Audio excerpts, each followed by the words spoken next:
Once we have identified the important variables in a situation and established the relationships among them through logical reasoning in the theoretical framework, we are in a position to test whether the relationships that have been theorized do, in fact, hold true. By testing these relationships scientifically through appropriate statistical analysis or through negative case analysis in qualitative research, we are able to obtain reliable information on what kinds of relationships exist among the variables operating in the problem situation. The results of these tests offer some offer us some clues as to what could be changed in the situation to solve the problem. Formulating such testable statements is called hypothesis development. In here, we are going to define hypothesis, know the roles of hypothesis, the types of hypothesis, and hypothesis format. A hypothesis can be defined as a statement logically formed, an opinion on the basis of relationships between two or more variables. An opinion in here is made on the basis of theoretical framework. Along these lines, hypothesis can also be defined as a statement that shows a relationship between two or more variables in testable form. Another definition, it is a proposition formulated for empirical testing. It is also a prediction for the outcome of the experiment. And lastly, hypothesis explains facts and guides the research to possible outcomes.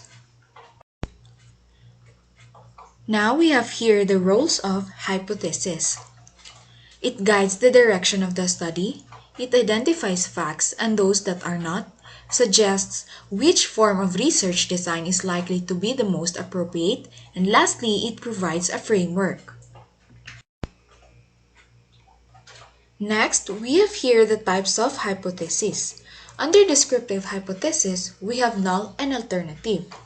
Null hypothesis is proposition and has no relationship, while alternative hypothesis is expressing a relationship. Under relational hypothesis, we have correlational hypothesis and explanatory hypothesis. It is also called causal. Correlational hypothesis is a statement indicating that variables occur together in some specified manner without that one causes the other. We have here an example. Students in urban areas obtain more favorable grades in mathematics than do students in rural areas. Next is the explanatory or causal hypothesis. It is a statement that describes a relationship between two variables in which one variable leads to a specified effect on the other variable.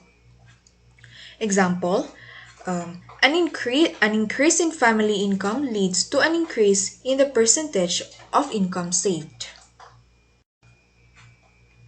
The next one here is the hypothesis format. We have the if-then statement, the directional, and the non-directional. Example of if-then statement is that if the employees are more healthy, then they will take sick leave less frequently. Example of directional is that the greater the stress experienced in the job, the lower the job satisfaction. And non-directional, we have here an example. There is a relationship between age and job satisfaction.